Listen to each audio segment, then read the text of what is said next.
y'all. You guys, welcome back to Cosmic Connections, where the ethereal meets the tangible, mysteries unravel, and souls connect.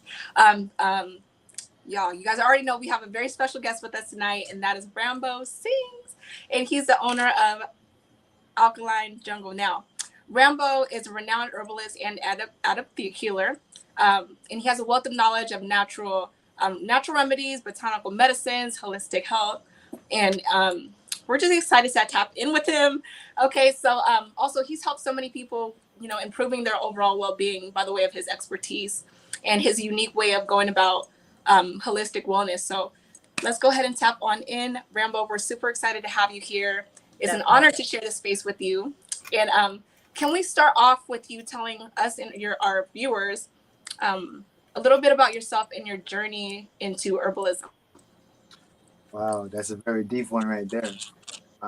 But first thing first, so I'm actually from Jamaica, and I'm from an indigenous tribe that they call the Maroons. These are the original people that have inhabited the land. Way before they give you the whole history about whoever's from where. And so my grandfather was actually a herbalist shaman. Or, some people would have even called him like witch doctor, but these are people who have the wisdom and the knowledge of the elements of nature, knowing how to actually alchemize these different elements for healing of the body or even certain other metaphysical processes. So growing up, I ended up growing up with my grandparents because my mother had me when she was 16 and she had to go to America. So I didn't grow up with my actual parents. So my grandparents were there to actually, grow me up with certain principles, certain levels of understanding. I know certain principles of connection with nature and so forth. So that kind of gave me that foundation to build my consciousness up on. And I ended up learning a lot about herbs and different plants from my grandparents. And but then, because it's something that's like you're around it all the time, it tends to be boring to you, basically. So it's not something that I really took like super serious. I had the knowledge, I had the connection, but I never really was like on herbs every day of my life. Then I ended up coming to America in 2000 or 2009. I came to America and I got into the whole bodybuilding phase like everybody else, and I started drinking this GNC protein called Whey Gold Standard, right?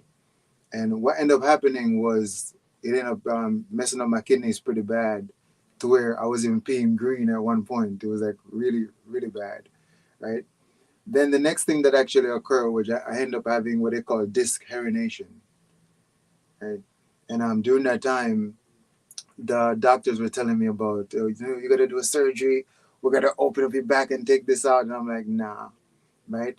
So during that time, I started to look into Dr. Sebi because I heard all this stuff about Dr. Sebi. So after going through a few Dr. Sebi documentaries, I heard him talking about the power of the herbs and what herbs. And then I was like, wait a minute, but these are the very same herbs that my grandfather be bringing home and showing us how to mix. Then I ended up finding out that Dr. Sebi actually went to Jamaica and he learned a lot from the very same indigenous people. And he also went to Africa in different places, and that's how he gathered all that wealth of knowledge to put together. So then I realized, I'm like, wait a minute, since this is my roots, and I'm actually from a lineage of medicine men and medicine women, I was like, okay, I'm going back to nature. I'm going back to what I actually know. So I went to my first fast of 40 days, basically, which I ended up starting to take control of my dream and even astral project on a 35-day. Everything gets super, super interesting during that fast. But after going through the fast of that 40 days, I ended up doing a few of the 21 days fast, and my discernation completely vanished. My kidneys are like literally brand new. So just by going through that healing process, I ended up become what we call like an initiated by the universe. Put it that way, right? Because truly, you can't really become a healer unless you've been sick to go through the process to know what it's like. Because metaphysically, you can't really understand something without going through it. See, it's by going through it that you gain the experience and the wisdom. So they actually say that the archetype of a healer is one who gets very ill, had to heal themselves, but they find the gold in the process and bring that back to their people. And that's the exact explanation of what I actually went through. So after going through my own healing, it's like I end up having this stronger desire that I wanted to assist people because remember, you can find or experience the greatest thing in the world, but without your brothers and sisters there to enjoy it with you, it doesn't hold much value. You see? So once I've discovered something and I move into like a greater state of awareness and I start to experience my body being activated to certain levels, and I come into the realization that, wait a minute, we haven't really uncovered much about the body. Ever since we came into the reality, we've just been told what to eat and the theory of protein and vitamins. But if that information was actually true, why is everybody sick though? Why do we still have so much disease? Obviously, somebody's lying, pretty much. So after investigating everything that we've been told, I realized that, okay, there's some kind of inconsistency in the information. The information is not really credible. So I noticed that by me going back to nature, I receive my healing. Therefore, everybody else who go back to nature will also get their healing because we're all just one energy, right? But we're being expressed into different verbals. So we're all literally just another version of the same thing. So that's actually what sets me on that journey to heal the world.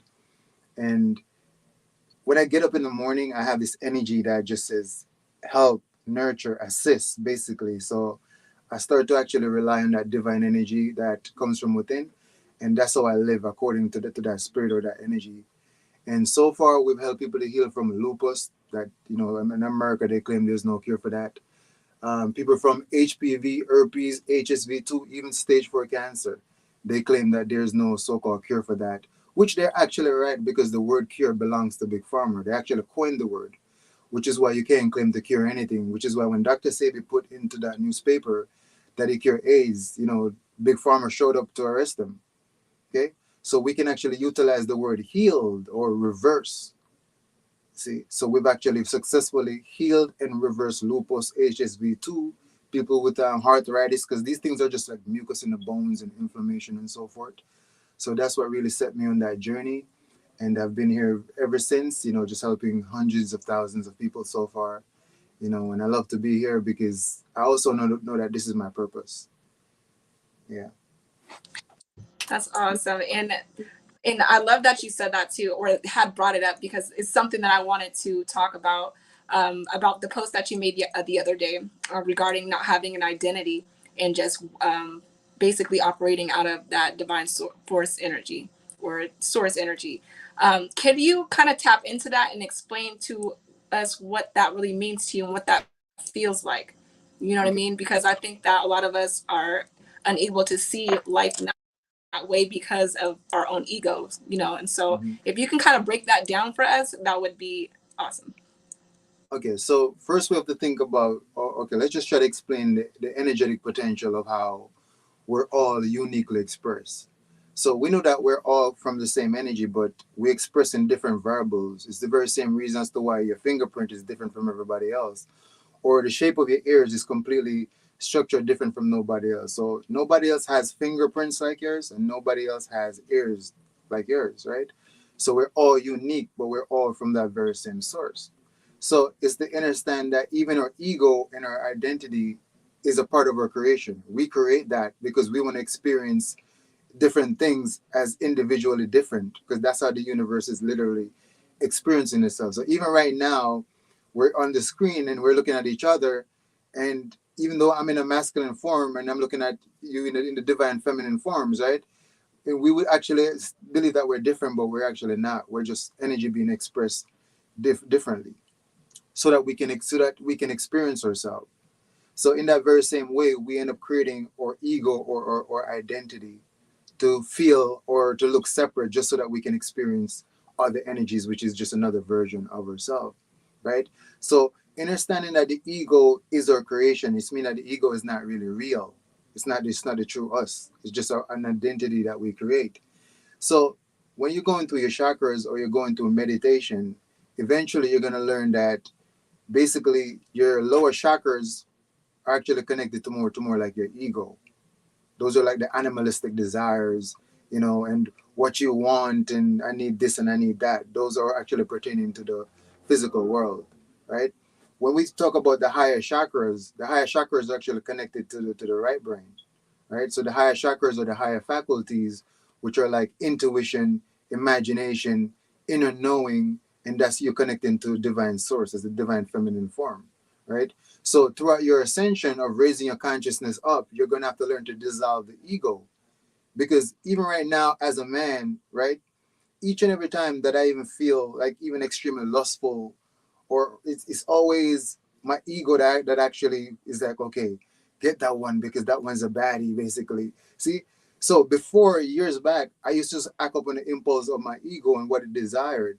See, but that wasn't actually getting me anywhere in my own ascension, because therefore my ego is not calculating about the energetic ties and the energetic transfers of even having different sexual partners with different people, because the ego just wants to enjoy itself. It just wants to be validated.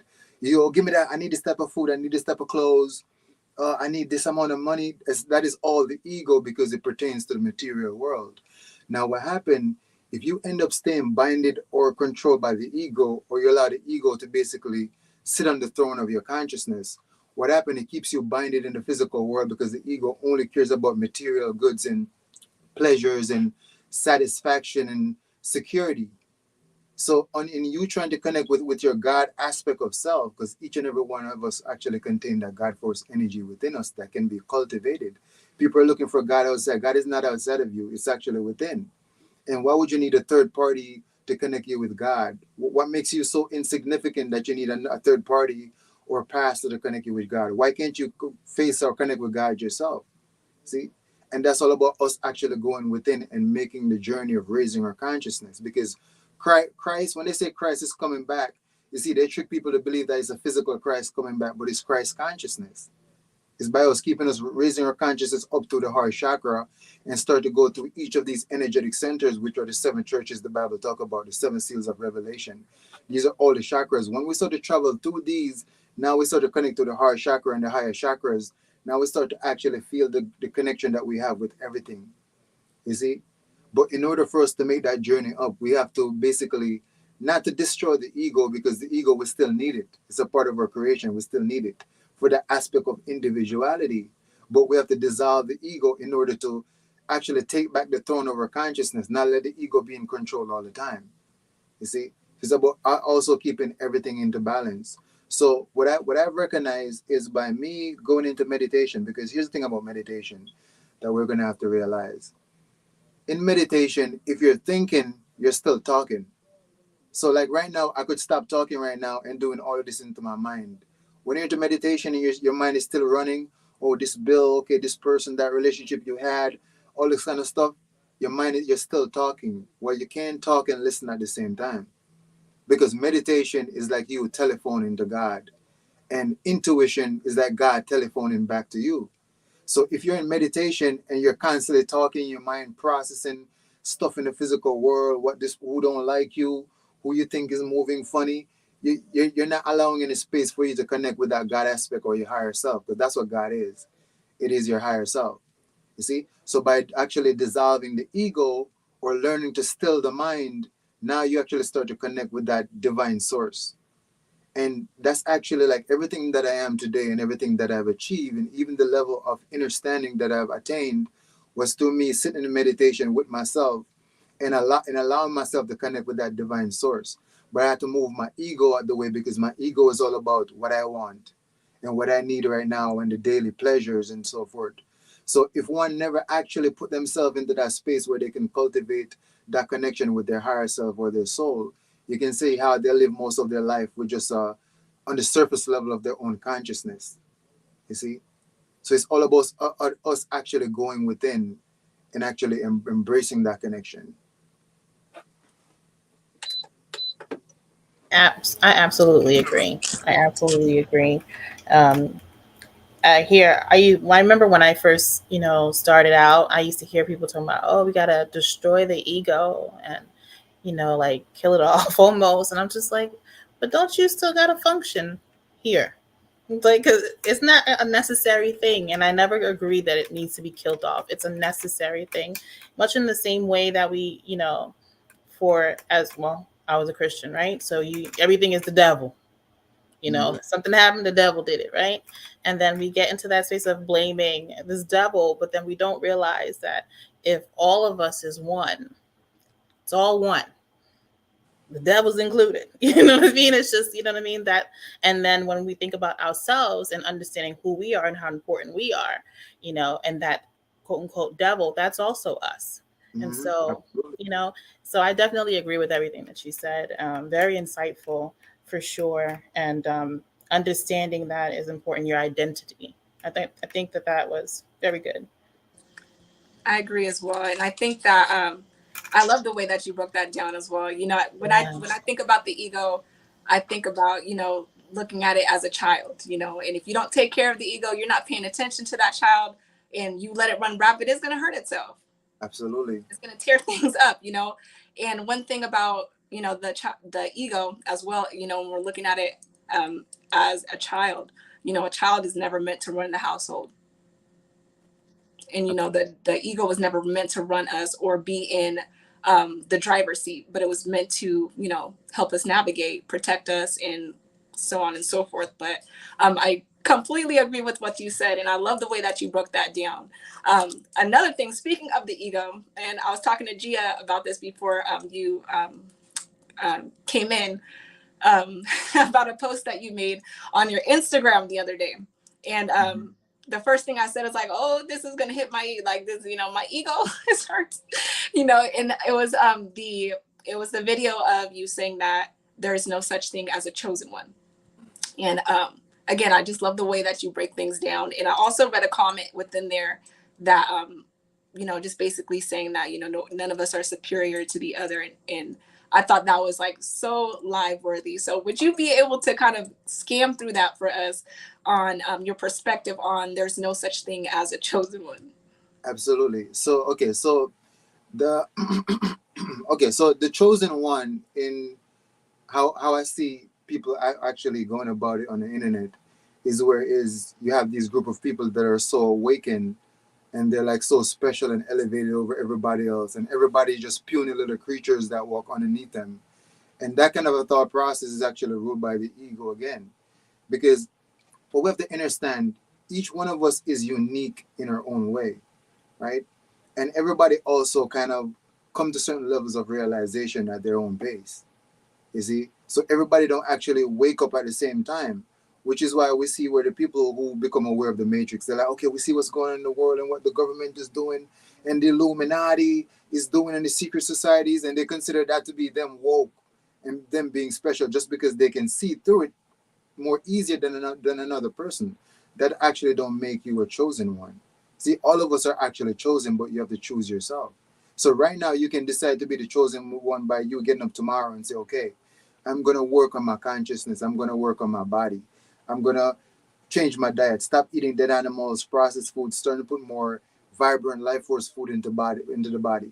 I'm gonna start by tomorrow forgiving everybody that hurt me in the past and start bringing on this heavy baggage of what somebody did to me in the past, so that I can free up my power and I can move forward to fully create my story. Because you know like you are the artist of your own story. You see, you can choose yourself by deciding, okay, you're gonna go and release all those energies out of your chakras, those blockages in your chakras, go through all your childhood traumas, dissolve those traumas, and move forward. That's actually choosing yourself. So we're all actually the chosen one, you see? And some of us may even have certain level of awareness that may be even in a higher aspect than somebody else, but it doesn't mean that you're special over them. It means that the universe have actually gifted you a gift to allow you to assist them to get to the next level. You see? So it's to understand that we're not superior over anybody else. We just, you know, we have certain type of gift, and our gift is supposed to be used for the connection to assist others. So that's what the chosen one are. It's not these people, because if you think about it, everybody who goes by the name of the chosen one, right? 90% of them are actually not doing anything to assist or help the collective. They're just there, sitting in that perspective of whatever awareness they're in and just watching everybody else perish. But like, what are you doing? Okay, you know all of this. Then where's the physical application? You see, because yes, you can have knowledge and a lot of knowledge, but knowledge is just information. That knowledge needs to have an application to where the knowledge now transforms to become wisdom. You see. Yes, and I hear you on that too, because um, I mean, I guess it's all about getting back to, like you said earlier, that Christ consciousness, that oneness, as understanding that we're all but an expression of that ultimate divine force, and we're all that all of us are a piece or an extension of that, expressing itself in infinite ways. Absolutely. So I absolutely love how you broke that down. Like I said, at first I looked at it and I was like, So, oh man, okay, let me see what he's talking about. And so I just love the perspective on that because, again, like you said, or even in the Bible, it talks about many are called, but few are chosen, meaning, mm-hmm. We all have the ability to choose ourselves. We all have the ability to evolve and transcend our own egos and our own self-limiting beliefs, but not all of us take the initiative to really work on ourselves and evolve in that way. So that's would be the difference between being chosen and then not, because the chosen one chose themselves. Absolutely. And it could be something as simple as a person getting up tomorrow and deciding, okay, they can read a book right now that can advance their knowledge, or they can just go on TikTok and scroll for the next 3-4 hours. You see? So the day is done, you didn't make any kind of progress. Now, according to some of these esoteric books, they're saying that if you come into the reality and you leave with a less spiritual power or less energetic force than what you had, you don't have the amount of energetic potential to power up another physical body. So you actually get downgraded to an animal because your energetic potential can only power a smaller body of consciousness. You see? So that only goes to show that while we're here, why are we here right now? Why are we here in the physical right now? Obviously, we're here to go through this experience, and we have to raise the consciousness, which means we have to become more. You see? And we become more by actually adding value to ourselves. You see? And actually just doing that work to cultivate the consciousness.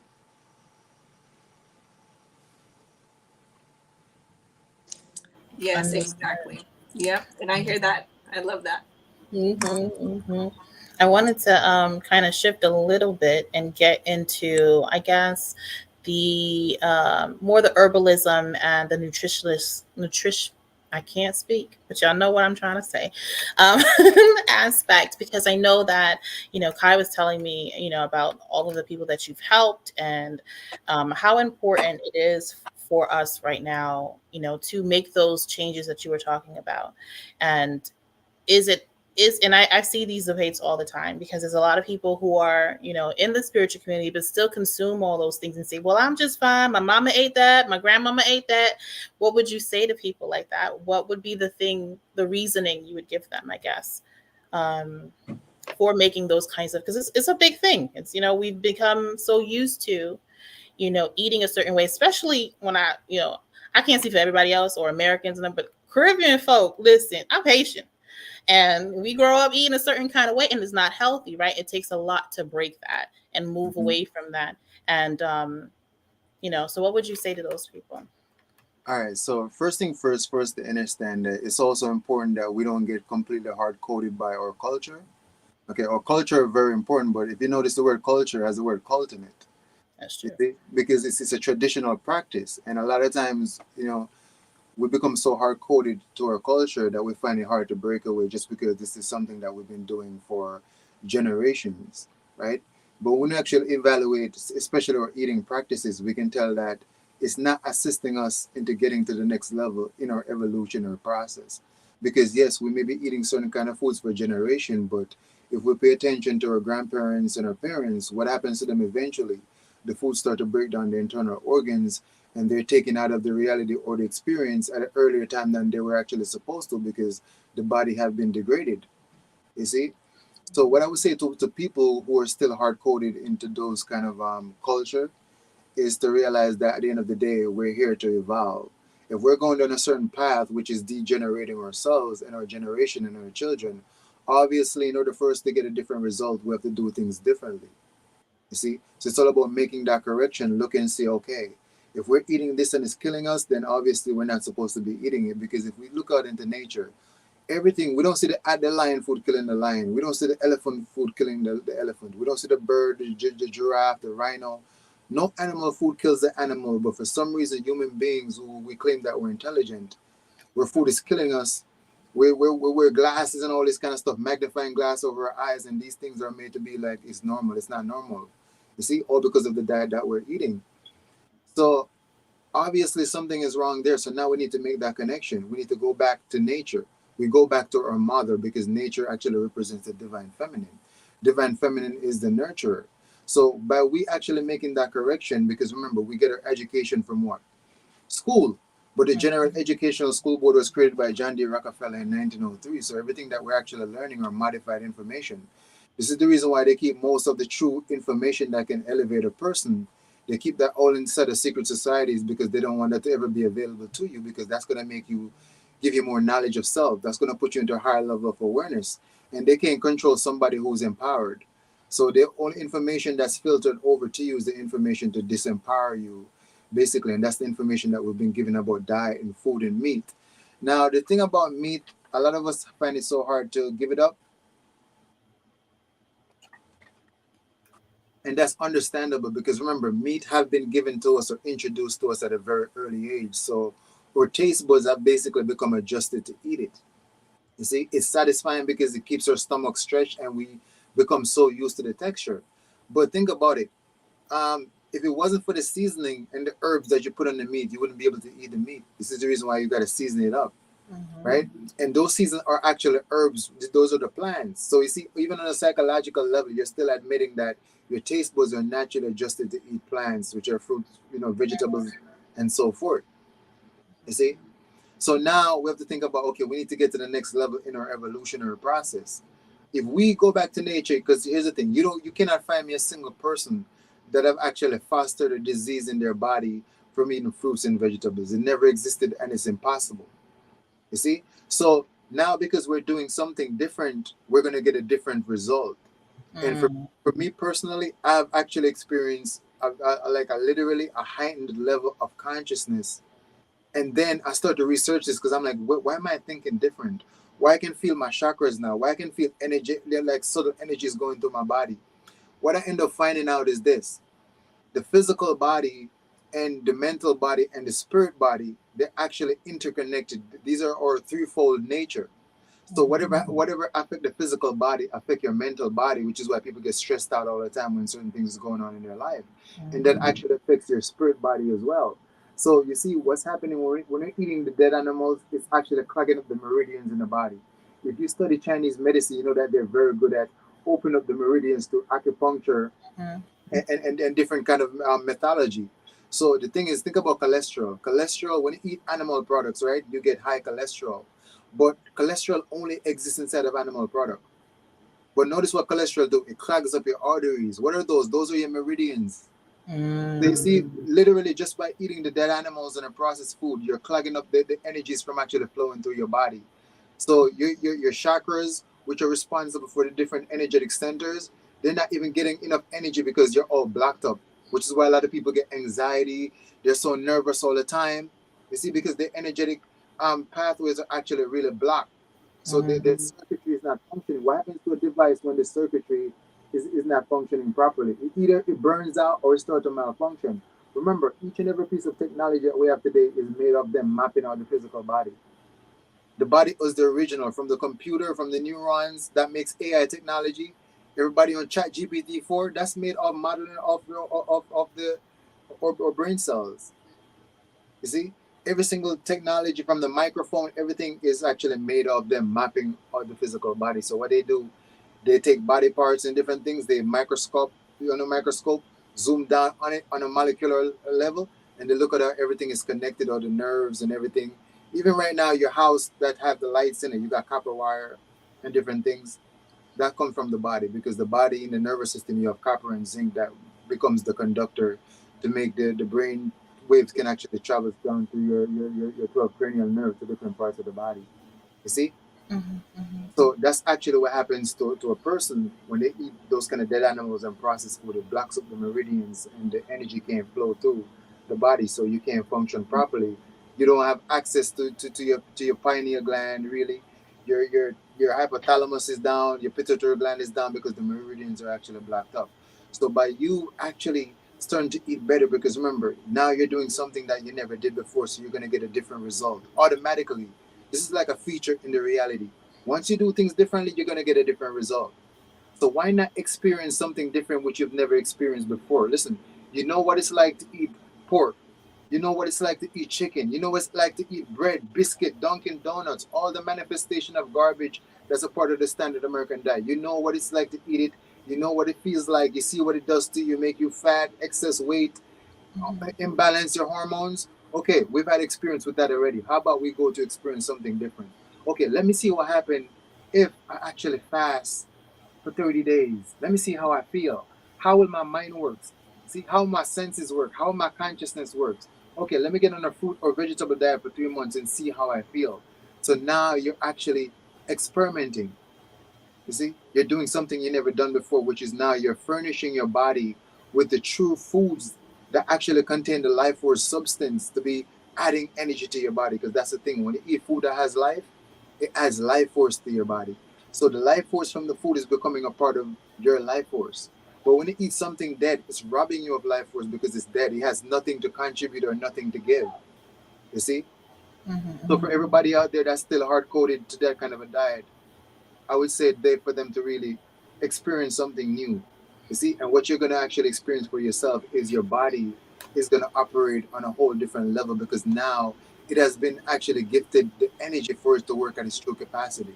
Your mental space, your mind becomes much more powerful because your gut is clean.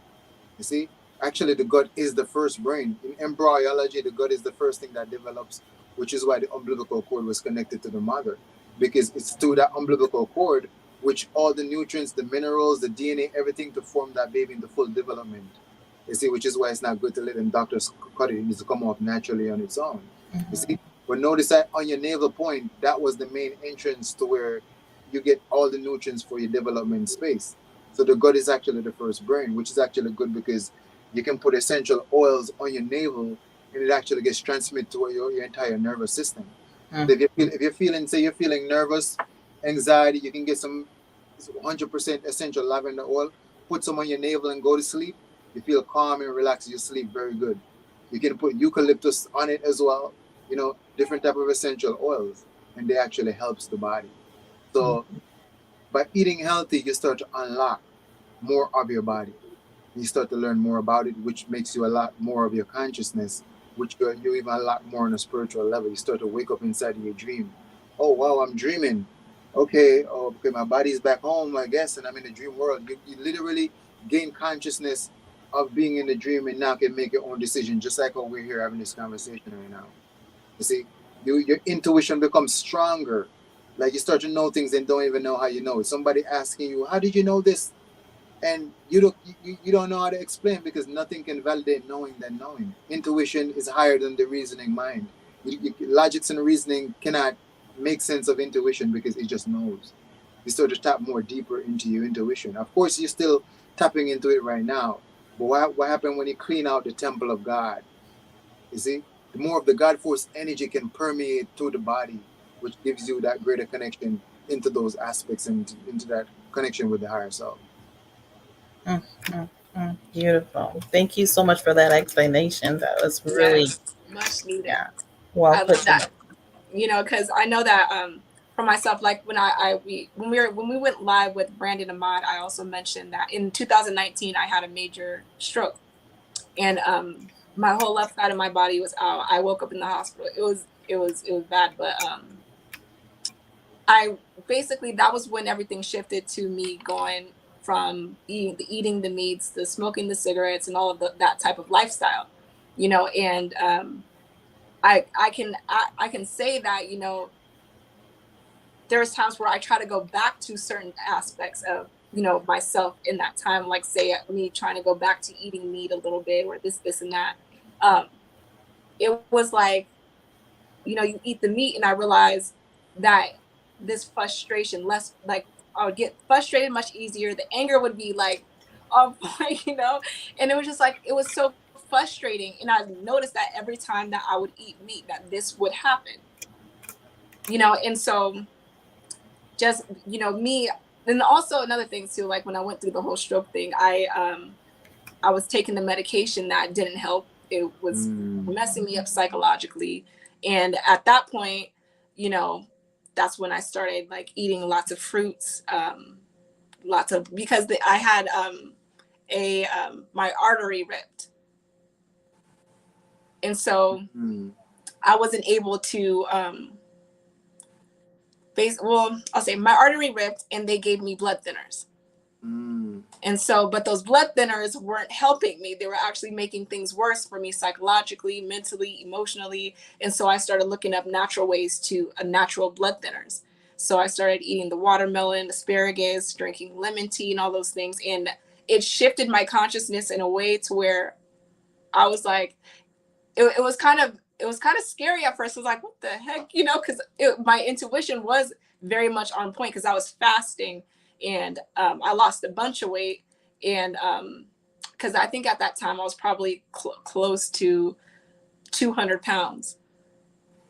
And so it shifted everything. And I must say, like today, um, I intermittent fast on just, it's a lifestyle for me, and I'm fasting most of the week, you know. And so I realized, like, especially when I fast, my intuition is on point, my kundalini energy is rising, I can feel my chakras, especially my heart chakra.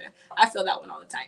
But you know, so just hearing that from you, and just to confirm that, you know, these things really do play a major role in your ascension, is, you know, we need to hear it. Because I think that that's actually okay. Let me that's another question I want to ask you, is that, you know, how some people say to eat on based on your blood type. What is your perception on that? Because I've heard the same. Yeah, eat it's just off. kind of like, you know, just to see where I was then and where I am now, you know, I couldn't imagine, just because your blood type is a certain way and you're eating all of these things, that it's healthy for you, no matter what your blood type is. Right. You know what I Okay. mean? So the blood type theory was actually created by one of our Caucasian brothers out there, and you know, he came up with a theory, and it kind of, people just kind of ran with it. Similar to when Linus Pauling came up with the theory of vitamin C, and then he started telling people that, oh, vitamin C will protect you from cancer and it's going to strengthen your immunological system. And because he was a famous biochemist in the 1900s, everybody kind of ran with it. And then by the time that independent researchers and scientists started to look into it, realized that it was actually fake, it was already too late. It was already a $400 billion industry. And Linus Pauling himself ended up dying from those very same so-called vitamin C, you know, getting cancer from it and dying from it. You know, so likewise, you know, they come up with the theory of the blood type as well. And then, but I mean, it has been debunked a long time ago anyway, because once you're eating the natural foods of nature, it doesn't matter what your blood type it is going to complement your blood type. And this is simple metaphysics, because everything comes from nature. So obviously, what the food that nature produces is going to be able to contribute or complement every type of blood type there is. See, nature is not over there distinguishing, you know, discriminating. Oh, only this for your blood type. You see, only human beings come up with those kind of theories. You see, so those don't actually work, and this is why we're able to heal just about everybody. It doesn't matter what race they're from. See, you take the herbs, they're going to assist you. You see, because you're still a part of creation, regardless of whatever it is. You know, so that's what for the blood type theory. It doesn't actually help to assist anybody. And then they come up with the keto one as well. Oh, the keto diet, another garbage, full of your body with a whole bunch of cholesterol, uric acid, carbonic acid, lactic acid. And this is the thing. Notice that these people talk about the keto diet and they have everybody jumping on the keto diet, but they're not telling you about what happened to all the lactic acid. That's an enemy of the body. What happened to the excess carbonic acid and the uric acid from the meats? That's enemies to the body. So now you're putting in three enemies to the body, which are actually burning up your cells. You see, causing more inflammation into the body, because you know a lot of people believe that mucus is the cause of all disease because Sebi says it, but it's actually not. It's not in that way which way people actually think. What happens is when you eat a lot of acidic foods, basically it creates an acidic environment in your body. And now you go through a process of what we call acidosis. Now, whenever a part of your body becomes too acidic, those cells start to burn because acid burns, right? So when those cells are burning, what your body do? Your body is trying to soothe the area, so the body sends the white blood cells, which are the mucus, to go soothe it. But what happens, too much mucus builds up into that area. And just like when your nose is stuffed with mucus, you can't breathe. Your cells can't breathe, and so the cells start to die. Dying cells cause erosion. Erosion creates the environment for disease to manifest.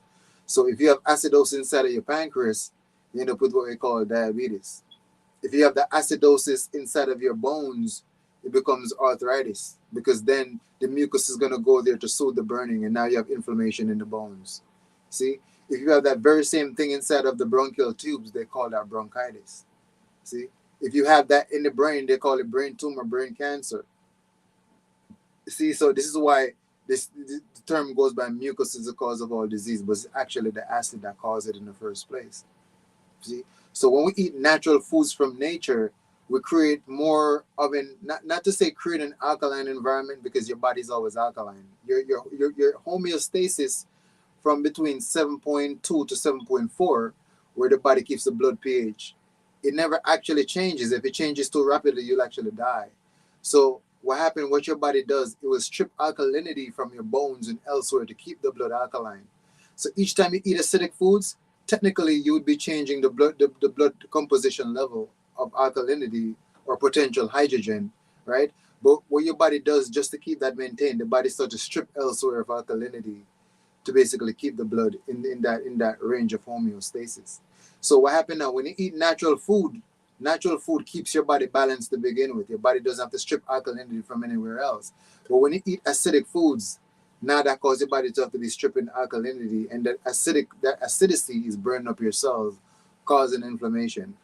So if you don't eat the meat, if you don't eat the processed food, you don't eat anything processed inside of a laboratory, you will never have to deal with any type of acidosis because you're not introducing the lactic acid, the carbonic acid, you see, or the uric acid to your body, which are the three enemies of the body, you see. When it comes to, and of course heard Dr. CB, when it comes to inflammation and the mucus, right? And I know that, getting on herbs is essential when it comes to that, but it's so many different kind of herbs. What would you recommend for somebody who is dealing with a high level of inflammation, high levels of mucus within their body and looking to, heal themselves? What herbs, what combination of herbs, you know, would you recommend? All right, so first thing first, before we actually start to utilize the herbs, we need to understand why we're taking the herbs and what part of the body certain herbs are actually corresponds to or going to be working with. Mm, So the reason why a lot of people out there, like say for instance in America, there's a lot of herb people. There's a lot of herbalists who goes to school for herbalism. Like I see a lot of them out there and they sell herbal products. They go into school for it. Especially my Caucasian brothers and sisters. I see them out there and they have all the certification. But you ask them to show you medical records of somebody they've healed and then never healed a single person before. See? Because it's like they're selling the herbs or they're using the herbs, but they don't understand the body, the physiological aspect of the body or the anatomy of the body. So first thing first, what we have to do in healing of any disease, we have to open up the body eliminative pathways. The body have these natural eliminative pathways. These pathways are what? Your colon. That's how your body naturally gets rid of excess waste that it doesn't need. The second eliminative pathway is going to be your kidneys. Your kidneys filter your blood every single day and mix the toxin with water, send it to your bladder. That becomes your urine. That's the second eliminative pathway, right? Then we're going to have the lymphatic system. The lymphatic system actually connects to every cell, via the interstitial fluids, which actually pick up all the waste matter that's excreted from your cells to dump that outside of the body, right? Then we also have the skin, which is why dry skin brushing is also good, and you sweat because the skin is actually your pores or outlets for your body to excrete excess toxins. In fact, your skin is actually considered to be your third kidneys.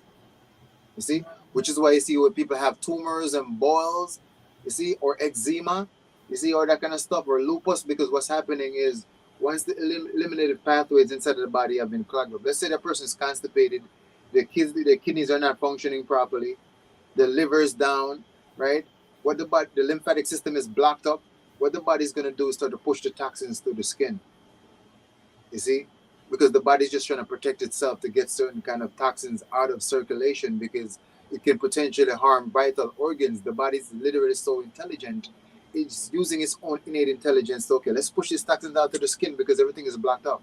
mm, So it's to understand that this is the other eliminated pathway. So what we want to do in combating any form of disease, we want to first open up the body's natural eliminated pathways because otherwise you're taking herbs and the herbs is going to the body, breaking up the inflammation, but the inflammation and the acid can't get out because the natural pathways haven't been opened back up. So we're just restoring the body back to its normal function. Well, okay, so now we're gonna get into the colon, right? Well, for constipation, one of the main herb out there is Cascara Sagrada for constipation, Mm-hmm. right? You can also pair the Cascara Sagrada up with some senna. You heard about senna I've heard leaf Senna, yeah. I've or used senna Senna. pods? These are laxatives, Yeah. right? And they actually initiate the peristalsis, which is the natural contraction of your intestines to actually contract to move waste. So inside of the senna or the Cascara Sagrada, the main active compound is called anthocyanins. So anthocyanins actually they actually cause the contraction, and it Mm-hmm. cleans out the bowels. Mm-hmm. So we use the Cascara Sagrada, we use the senna. Of course, you can use yellow dock as well. So there's a multitude of different herbs that also have laxative effect that you can utilize.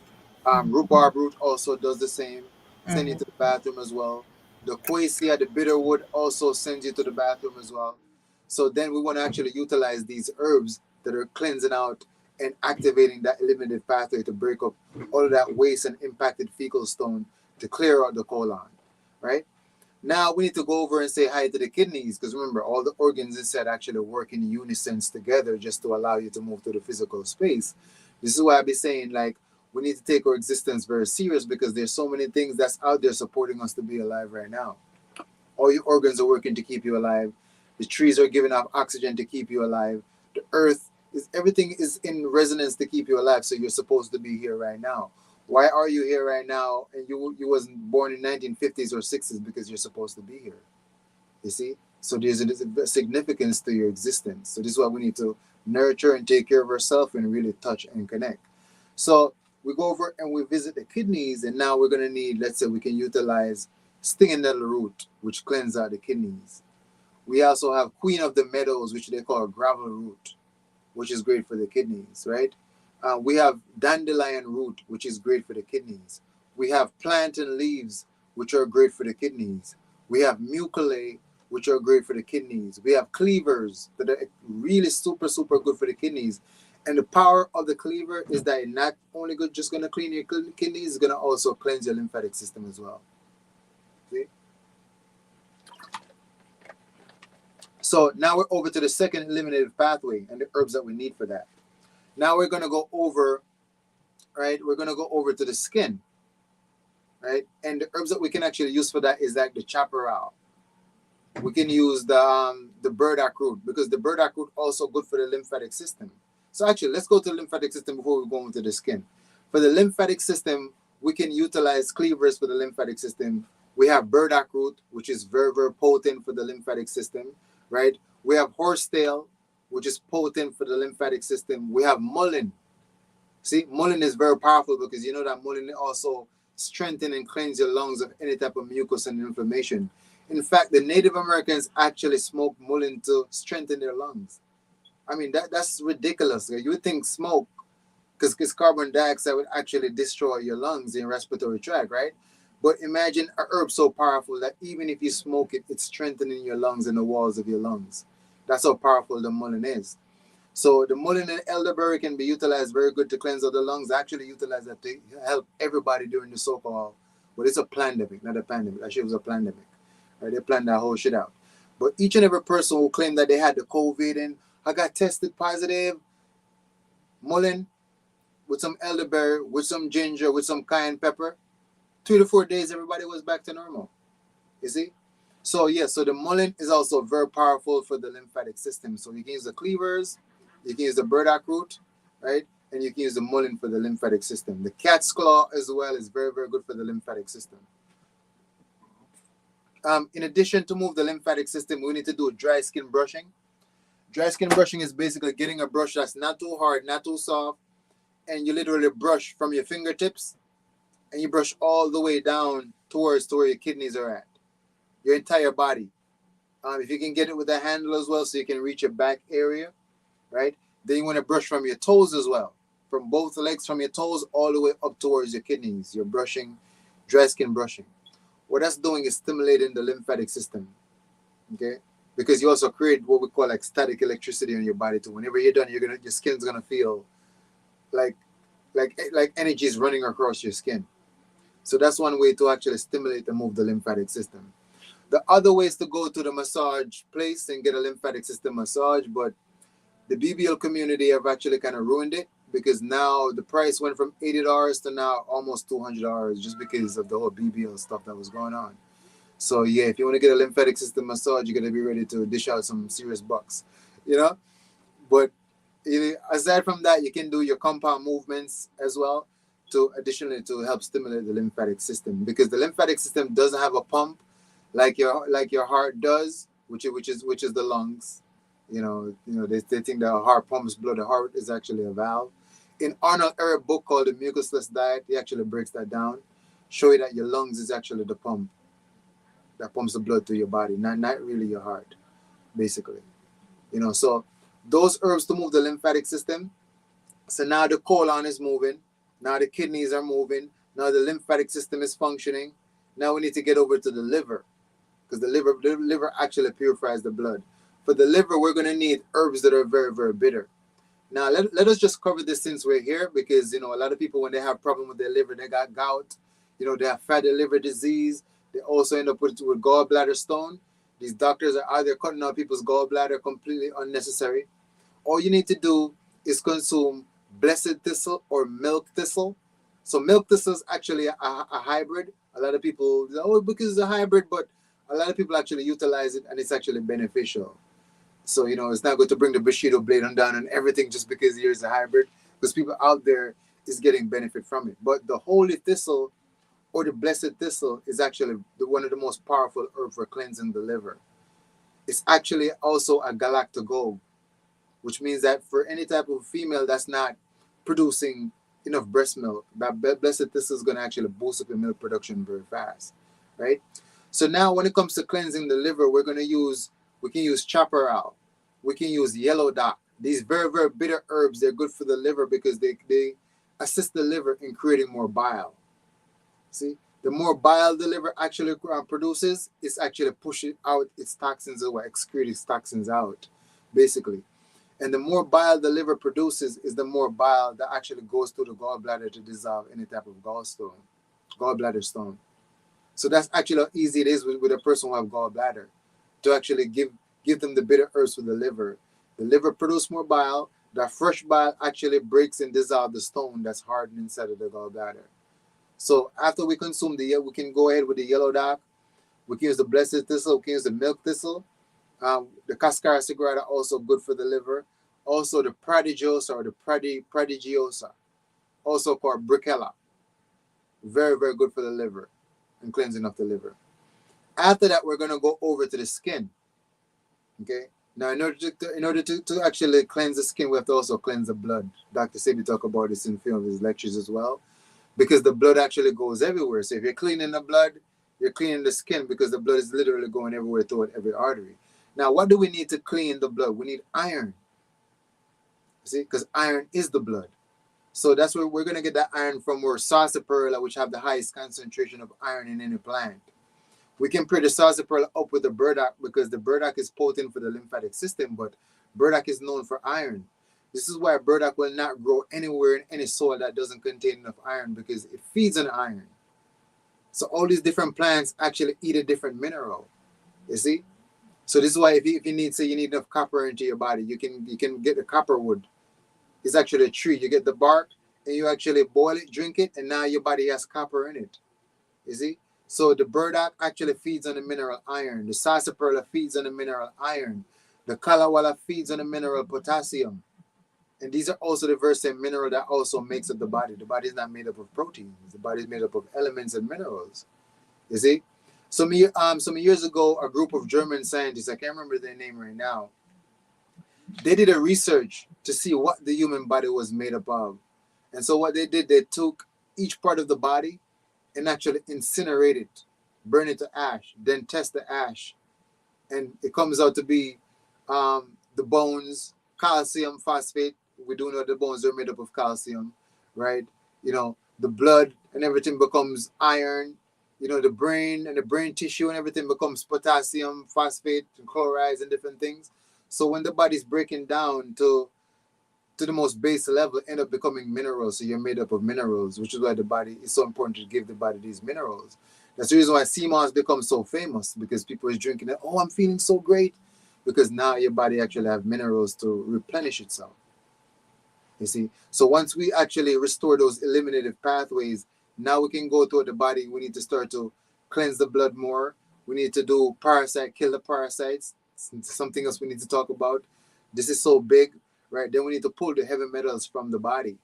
You see, but now you can actually get rid of the uric acid, the carbonic acid, the lactic acid. You can get rid of the dead cells. You can get rid of the mucus, the inflammation, because now the eliminative pathways in the body have been opened up. So now when you're starting to go deeper into your detox, the body can completely filter out all the waste, push the waste out. And I'm going to be honest with you, detox is not supposed to be a beautiful experience. It's rough.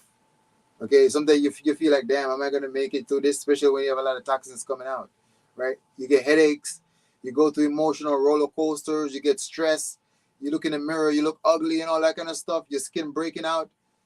Detox is literally that serious. A lot of people have adopted this Disney princess mindset. Oh, take this magical potion, and that's not how it works.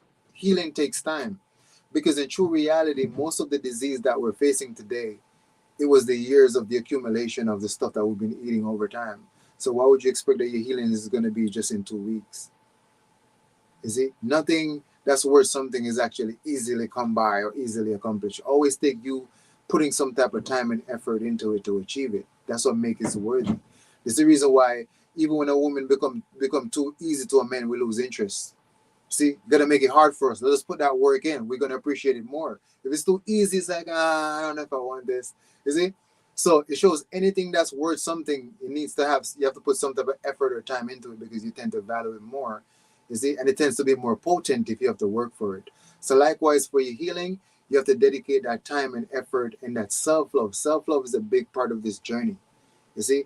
It's like even right now, I'll go upstairs. I live in a Jamaican household. They're always cooking shit. I go upstairs right now.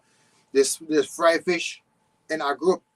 I'm a fisherman. I grew up fishing at the beach, diving deep, spearing fish. So even right now, that shit smell good to me. It smell good, and I haven't eaten them kind of stuff in like almost 10 years, right?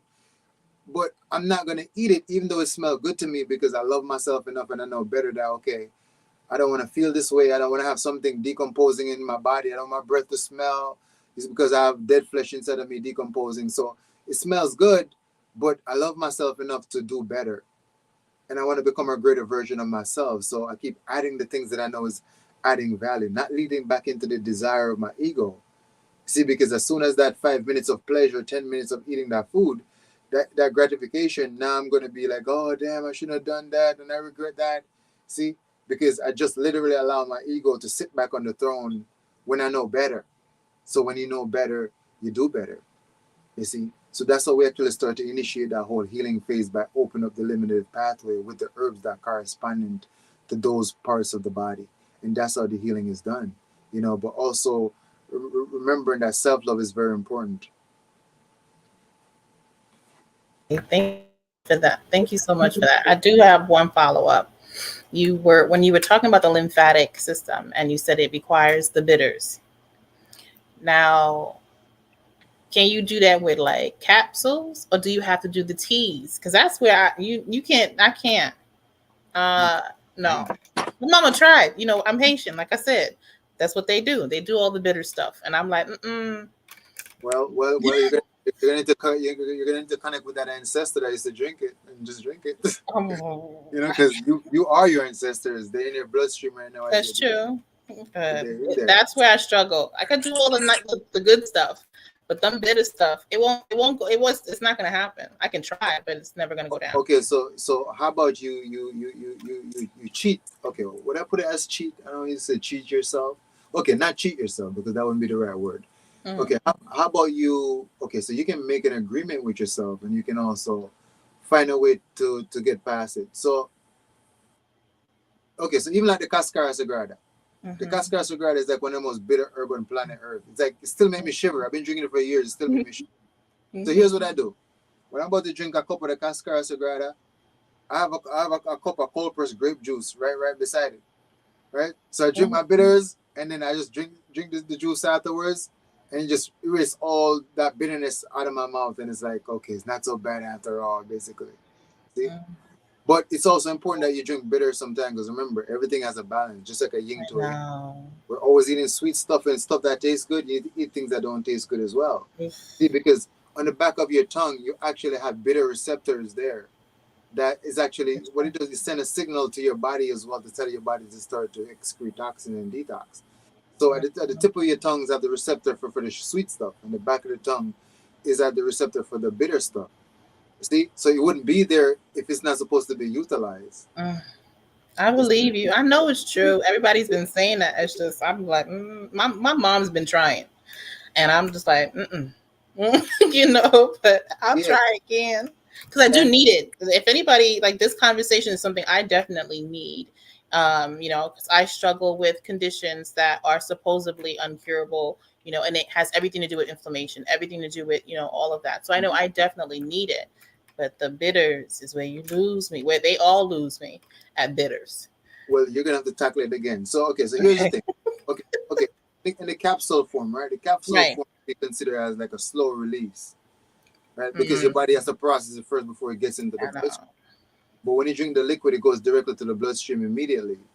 You see, so it's actually recommended that you do both the capsule and the liquid form.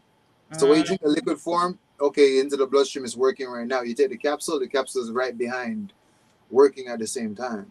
You see, so you're literally embodying nature in its wholeness or its fullness because you're also consuming the plant material and everything, like the raw elements in the capsule form, and you're Mm-hmm. also drinking the liquid form from which you've extracted because that's the power of water.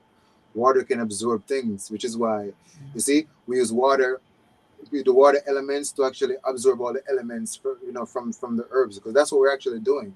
When you're cooking something, you're using the fire element, right?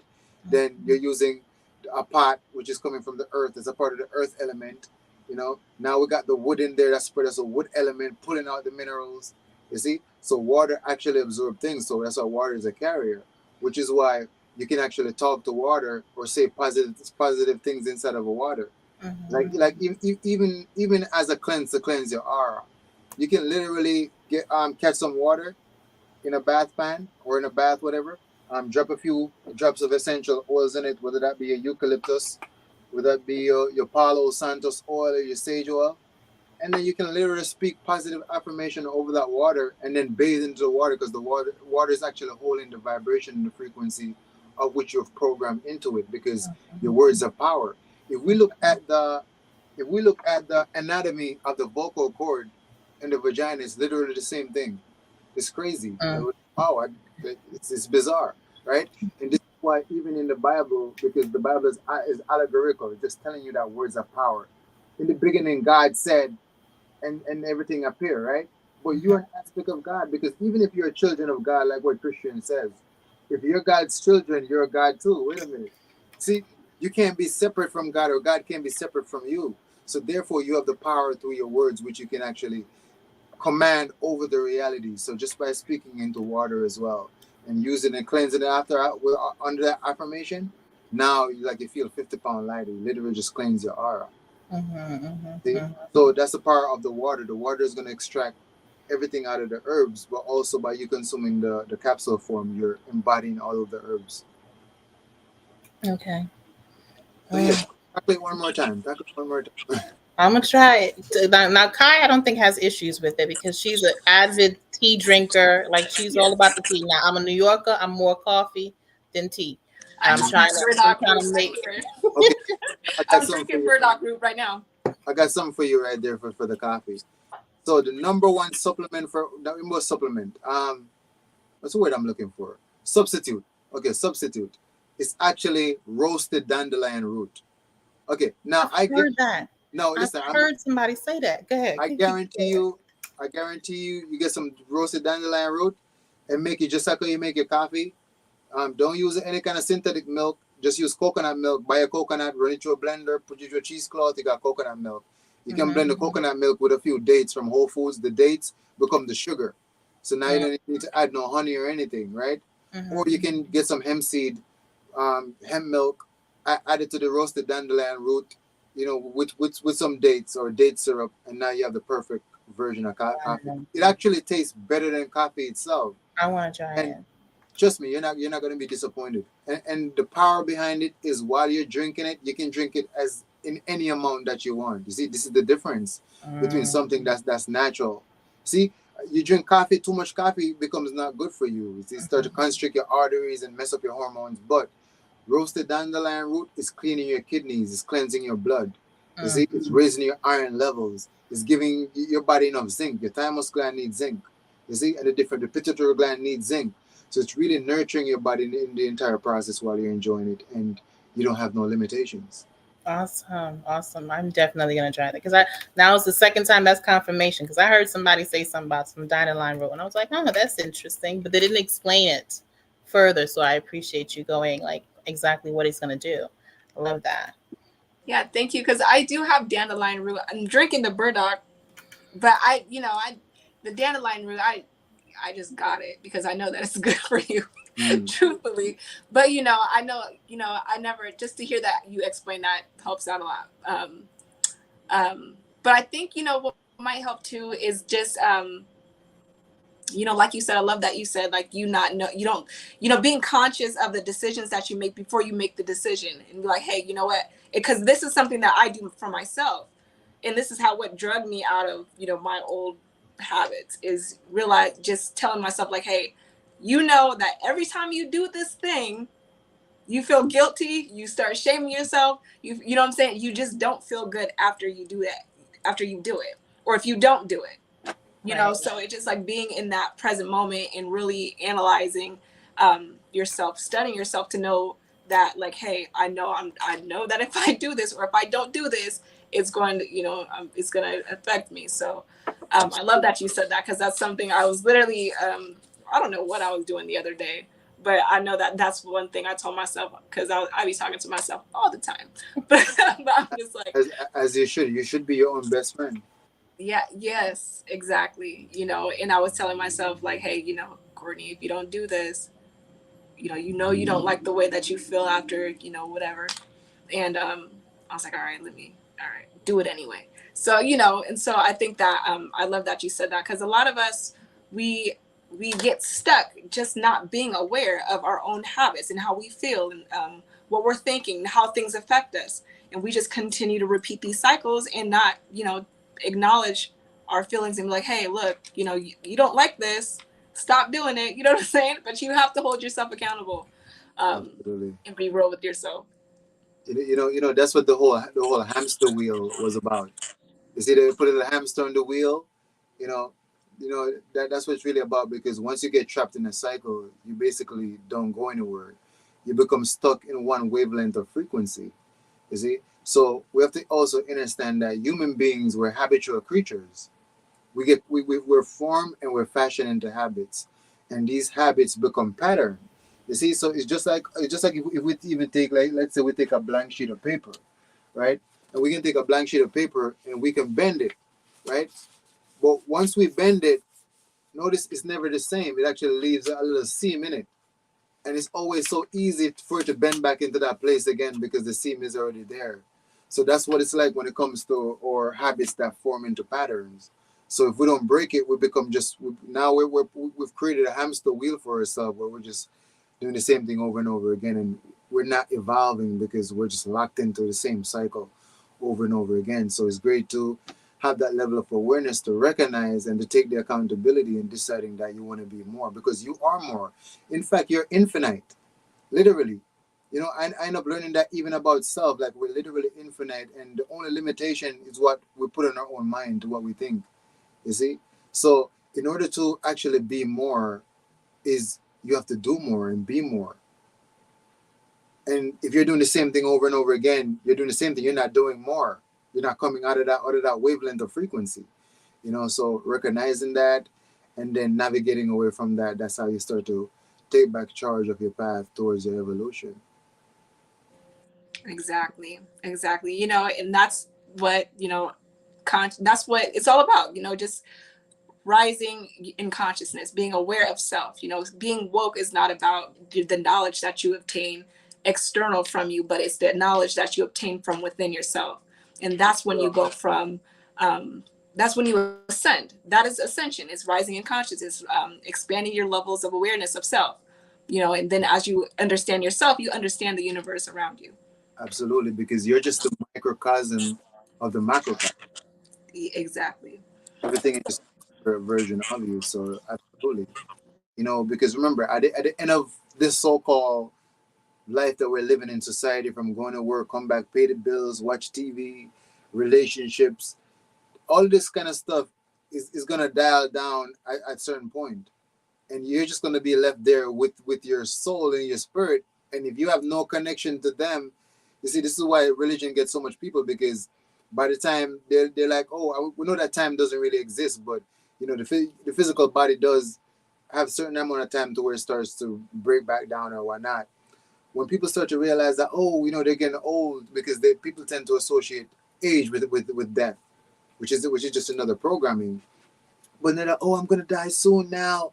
Now is when they're like, they start to worry about their soul. So this is why the pastors are able to basically pounce on them and just absorb them into that whole entity worship, and then start to relinquish their power and harvest energy from their soul now, because they're desperate. You see, we don't want to be desperate. We want to start to cultivate who we are right now, to gain that connection with our own soul. You know, and just gain that kind of foundational standing with selves, to where even whenever it's time for you to depart, you're not worried, oh, what's gonna happen? Oh, am I gonna go to hell? You're not in fear, you see? Because according to what they're saying is that people who die in fear, basically, when they actually transition out of the body, this is according to the books. I can't say if this is for true. But they're saying people that die in fear and they're trying to hold on, they'll actually meet different type of entities on the astral plane, which will actually pretend as if it's the God. Oh, I'm the guy, yeah. And because the person is in so much fear already and they don't know where they're going, you see, any type of leader, anything that shows up and pretending to be greater than them, they'll actually believe it and accept it. And now they become serving as minion under another entity. That's how souls are actually harvested. So you see, if you don't know who you are because you're not making connection with your own self, anybody can trick you into try to tell you who you are. And apparently, as to what we're realizing, the reality has certain nature of predatorial aspect to it, where clearly we can see right now in America there's 800,000 children go missing every year. Okay, it will actually scare you all if you actually realize that even the child protective service is a part of it. You see, so it goes to show you that there's entities out there that has no love and no compassion. They're like parasites. See, they actually, you know, try to pounce on other people and rob energy from other people. So when because remember, if things become spiritual before it become physical, obviously if we're experiencing this in the physical dimension, then it's going on in the spiritual dimension. So there's entities out there always trying to siphon energy from somebody else. So they're saying that for people who've not cultivated who they are, make no connection with their soul, we're on the astral plane, they become food for other entities, because entities can be like, I'm God, or I'm the greatest thing, worship me, or whatever, and they'll just go into doing that. I was like, oh, that's very interesting. You see? So it's important for while we're here, we're going to our meditation and we're connecting with our higher self, our ancestors, because you are your ancestors. The blood that's inside of your body right now come from your parents, which come from your grandparents, which come from your great grandparents. We keep going all the way back, and what you realize, the blood inside of your body right now have been inside of thousands of other people.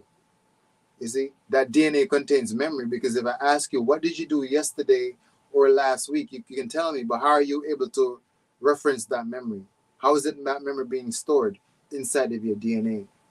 So likewise, even for me, like a lot of even awareness I've unlocked, I'm like, how did I know that? Or I'm mixing some herbs together and I have this, well, I won't say like a voice, but you just explained, like I just come into the knowing. Okay, if you add the Guinean weed to the elderberry with the mullein, with a little bit of cloves, it's gonna make it so much more powerful. And like I literally got it, and I put the herbs together, and I drink them, and I can feel the effects. Like things start to go together, and I'm like, how did I know that? Because that's an ancestor. That's the DNA that I've unlocked, basically. You see, so you are your ancestors. So it's about going within and making that connection. You're not separate from them. They're not separate from you. You see? So whenever it's time for us to depart out of the reality, we're not in fear, wondering what's gonna happen. Like literally I have zero fear of death because I realize that I can't die. I sit into meditation and I still my mind to the point to where I can't even feel my physical body anymore. You see? So it's like I die every day. I'm not scared to die now because I die every day. I start to wake up inside of different worlds. But I don't really share this kind of stuff because people think it's hocus pocus. But as I said, on the first time that I did a 40-day fast, on the 35th day, I actually wake up in another bed instead of another house in a different world. It was so, it wasn't really like spooked out or anything, but I was a little bit concerned because I was like, did I die in my sleep? Right? It's to the point where I walk down by the water and I'm like, okay, if this place is real, then if I touch this water, my hand shouldn't be wet. And my hand was actually wet. It's a little bizarre experience. You see, and that's when I started to realize the true power of fasting and how it puts you into more into like your light body because you're not eating. You've become so light. And what happened to something when it becomes so light? It rises, right? But something that becomes heavy, it actually sinks. That's the natural principle of how energy works. You see? So I realized just by being on that fast, I've become so light to the point where I was able to move up into higher energetic centers, into the higher faculties, astral project and experience going through different dimensions and stuff like that. You know, and that just serves to validate that there's actually more. You see, there's more to the reality. Obviously, if anybody have done, say, magic mushroom as well, or any type of psychedelics or any type of ayahuasca, it bursts open the third eye, and now you're able to see things that you're not normally able to see. That alone by itself shows you that there's more to the reality because right now, the human eye can only see, it can see, it can only see something like what, a low percentage of the visual spectrum. So think about it right now. The Wi-Fi is on, you can't see it, right? The Verizon T-Mobile connect to your phone, you can't see it, but it's there. It's because the human eye cannot see everything on the visual spectrum. Most animals can see things that you can't see, basically. You see? So it's just that awareness to realize that there's a lot more going on out there and we can't see it. Right now, there's a lot of things going on around us and we can't even see it at all. See, because we're just blinded through the dualistic eyes into the physical reality. So just by you working on yourself, developing your faculties, taking care of your body, meditating, you see, because the threefold nature is the mind, body, and spirit. You got to cultivate those. Basically, whatever you do in the physical body, going to affect the mental body, going to affect the spirit body. So you have to take care of all three. And that's going to start to put you into that wave of ascension. You start to wake up your mind, your creativity is just off the chart.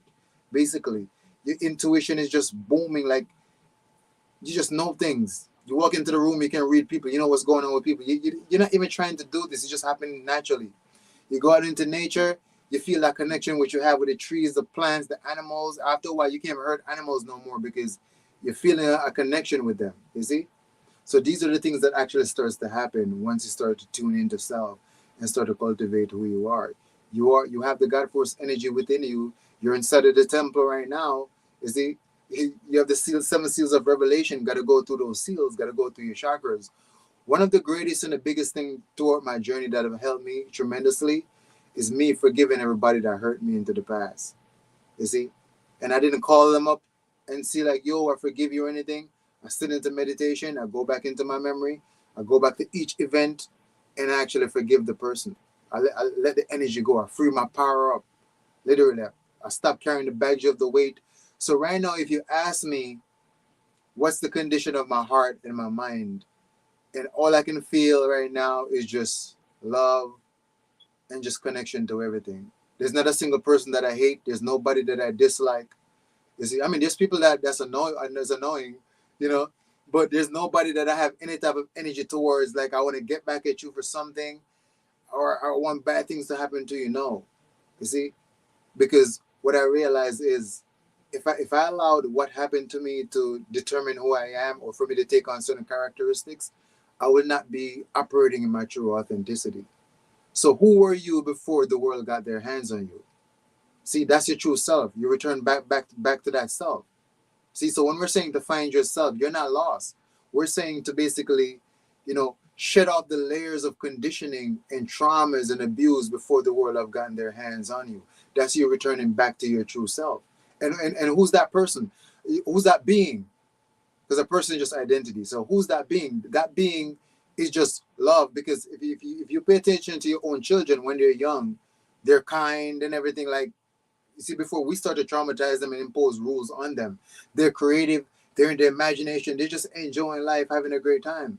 But soon as we start, you got to go to school, you can't do this, you can't do that, we start to infringe all these restrictions on their mind. um, Other family members sort of talk down on them, abusing them, whatever, and that sort of clog up their chakras.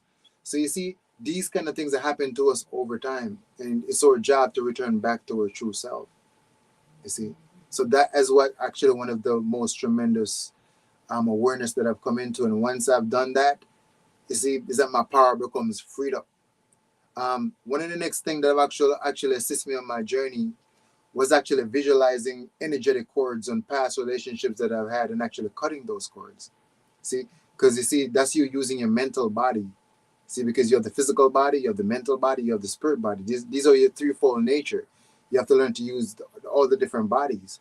So in meditation, I actually visualize everybody that I've ever had sex with, or even relationship that didn't end up being a positive departing, and I actually visualize any type of energetic cords that's connecting me to them, and the energetic scissors cutting them. And it's like I'm transformed again because my power and my energy is not being drained. You see? So all of these type of work that we do them on ourselves, dissolve all my trauma, turn that into power.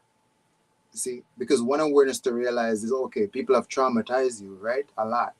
But I want you to realize this. Does a burglar break into a house that they don't think has any type of value? No.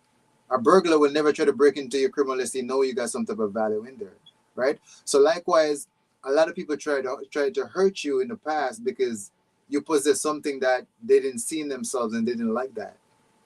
You see? So it's to realize that, oh, I have something that triggered people, cultivate whatever that is. You see? So that's you going within again and working on self, bringing yourself back to your original state to operate back into your authenticity. Once you're operating back into your authenticity, you're able to operate into your power. And that bridge and the connection from your ancestors, everything is able to flow because you're being you. You're not being like the person who hurt you. Is it? You're being original you. And so your power can authentically flow back to you. Very, very, very so very powerful what you said. Yes.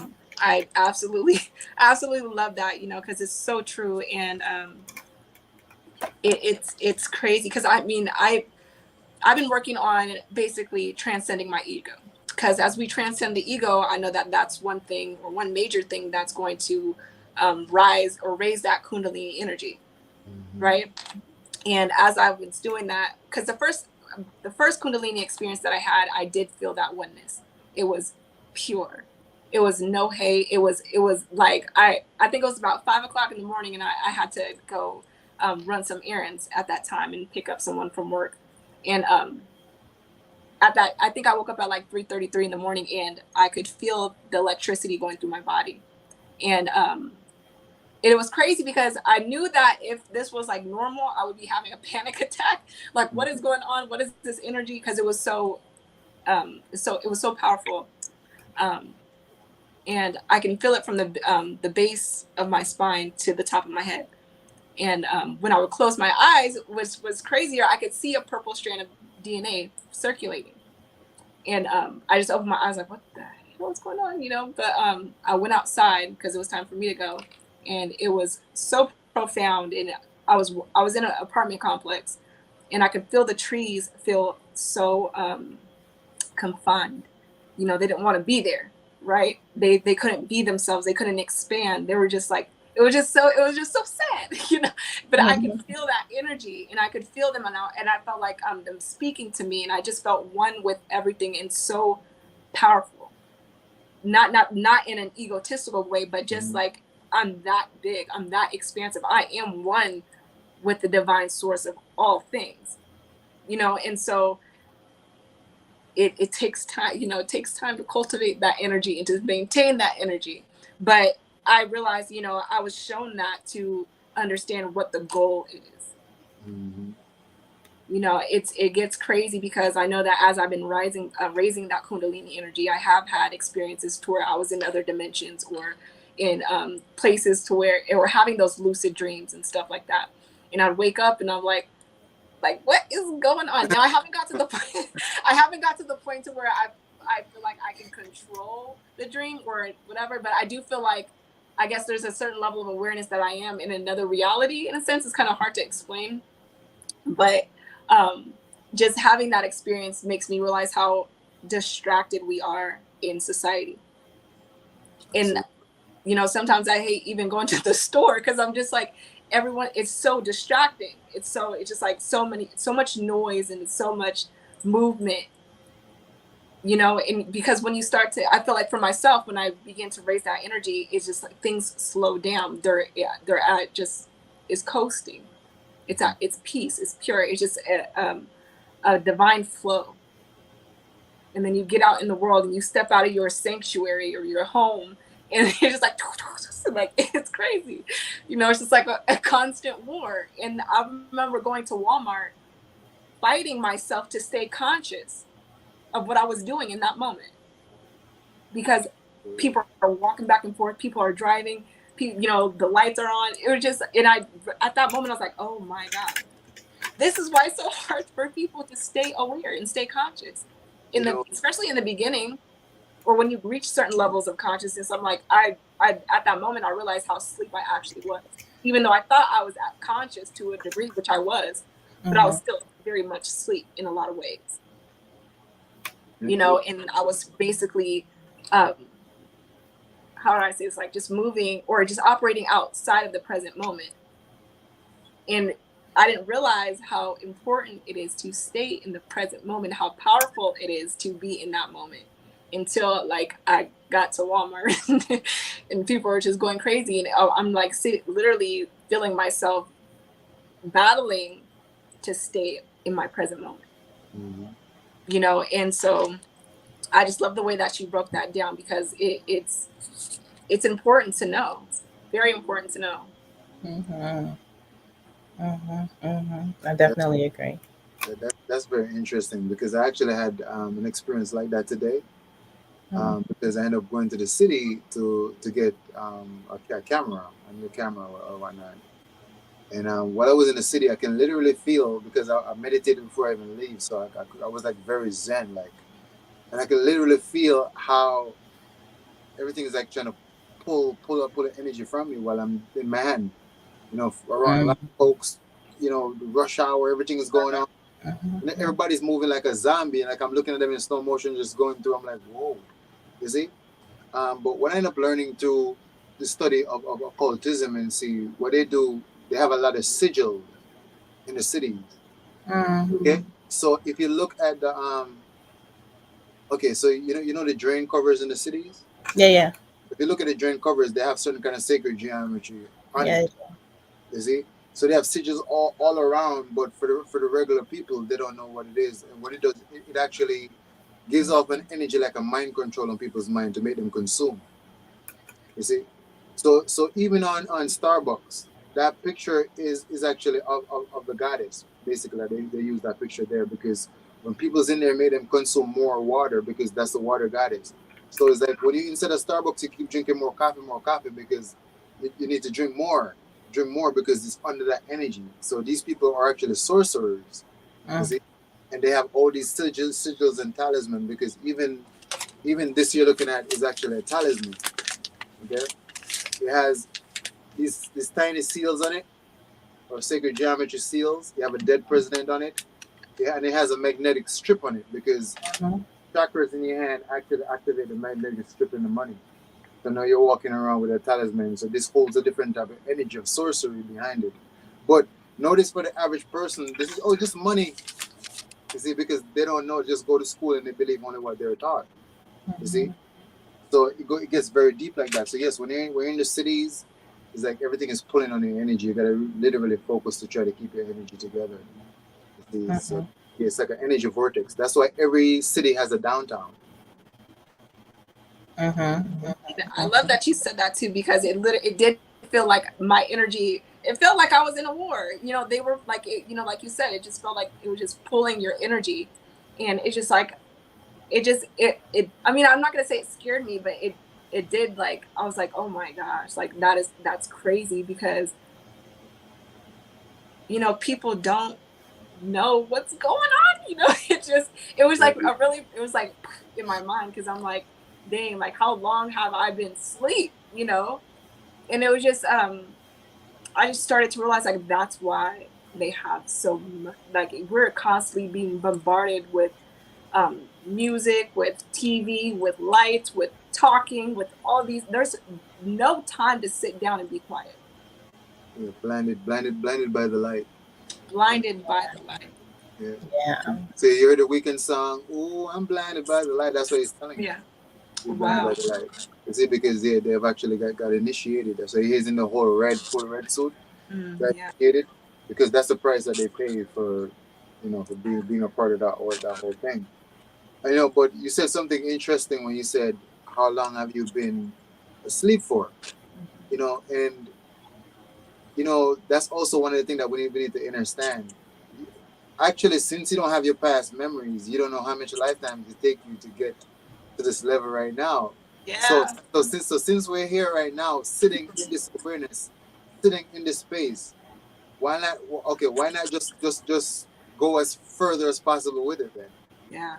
See, like majority of the time, it should be spent actually raising your consciousness, and how much more work can you get of yourself, basically. Okay, how much more greater connection can you make with your own spirit and your own soul to step back into that expansive energetic potential of what you are? You see? Yeah, so for me, I'm not trying to use this lifetime and hope to do the next one. I'm gonna do it right now. I don't know how much lifetime it took me to gain back this level of awareness. Yeah. So let's just go with the energy right now and make it as expansive as possible. Absolutely. And Yeah. yeah, You know? that's the goal. Because it's funny that you say that, because now I'm like, that's true. Like, who knows how many lifetimes it took to get to this point. And that's why I love having these conversations, because it keeps me as well. It keeps me motivated. It keeps me inspired to continue to on this path. Because I do a lot of shadow work. I mean, I'm not gonna say I do a lot of shadow work. I have like 3 different journals that I'm journaling in, and I'm constantly challenging myself to to dive deeper within myself in my shadow. Mm-hmm. And I continue to have these profound awakenings. Because as we know, we have multiple spiritual awakenings throughout. Mm-hmm. It's infinite. Mm-hmm. It's a never ending journey. So there's multiple ego deaths. There's multiple awakenings that I go through, or I have been going through, to the point to where I've gotten to a place, even recently this week, to where I finally feel, not saying that it's the end, but as of right now, I feel like light as a feather.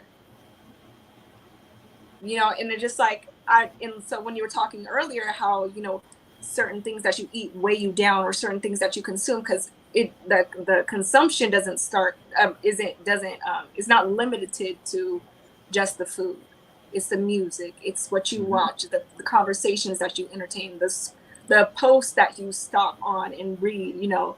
It could People be around you. exactly. And so Yeah. I'm very, I make sure that if I'm going to be reading a post on Facebook, that it's going to help me evolve. If it's like, if I see even a tad bit of fuckery, I'm scrolling past it, because now I'm like so protective over my mental, over my mind, what I'm allowing into my soul.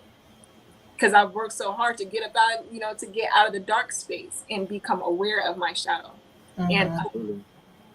these conversations just keep me going. They keep me they help me evolve, right? Because it's we gotta surround ourselves around like-minded individuals, and also from people who've been there and done that. Yeah. So again, I just honor you, and I thank you for just being here and sharing space with us, because it's so important for us to understand the importance of taking care of your temple, of your God body. Mm-hmm. Absolutely, and in true reality, we're now just actually connecting back like puzzle to the pieces.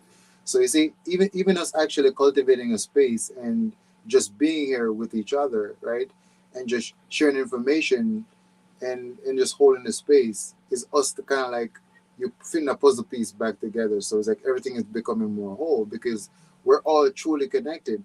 But notice based on our programmings, everybody in the reality get up every single day and it's like oh, tearing down each other. They're conflicting, they're competing, chaos, war. But it's like if we really sit back and look at this, what is to become of this? What's the point of all of this? Are you what's the prize? What is the benefit of actually tearing each other down and fighting and conflicting every day? You see, it's a waste of energy and a waste of time. We don't get anywhere at all. But if we actually come together and hold space for each other, now we're complementing each other. You see, now we're moving toward the reality, we're moving toward the space as a whole together like we originally are anyway. You see? And now we can actually start to cultivate that space for others as well, to accommodate others. And now we're building back as a family back because we're here supposed to actually cultivate and learn how to love. Ever since I got into the reality up till now, I'm still confused as to what people are fighting for. It makes no sense, but they can't see it for some reason. So how I looked at it, or how the awareness was explained to me, is that okay, you have the vision to see because you're actually supposed to help.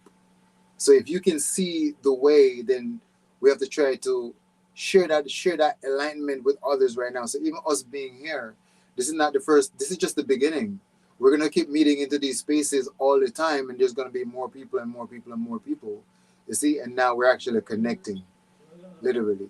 So this is us literally just being the change that we want to see, and using our life force energy to cultivate space for others in love and in harmony, not in conflict, not in separation, not in division, not in distortion, not in chaos, because that doesn't get us anywhere at all. And to be honest, would we actually like to introduce children to this type of world right now? No. It's not in the condition to be introducing children into. So obviously we need to do something different to try to make it a better space. So just by the divine feminine being here, even introduced me on this platform. This is massive, even though it's just three of us here right now. It's still massive, you see, because it's the connection, it's the space that we're cultivating. It's the energetic potential of what the space is resonating, harmony and love. This is what the earth needs right now. This is what the new level of consciousness actually affords.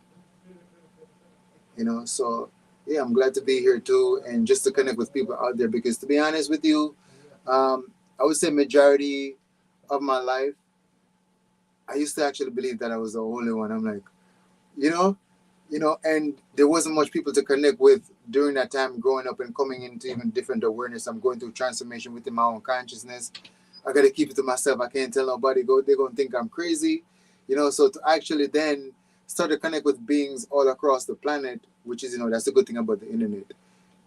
Everything has a positive and a negative. Yes, the internet ruined a lot of things, but it also give us a lot of connection with people that we probably wouldn't have met so easily. You see.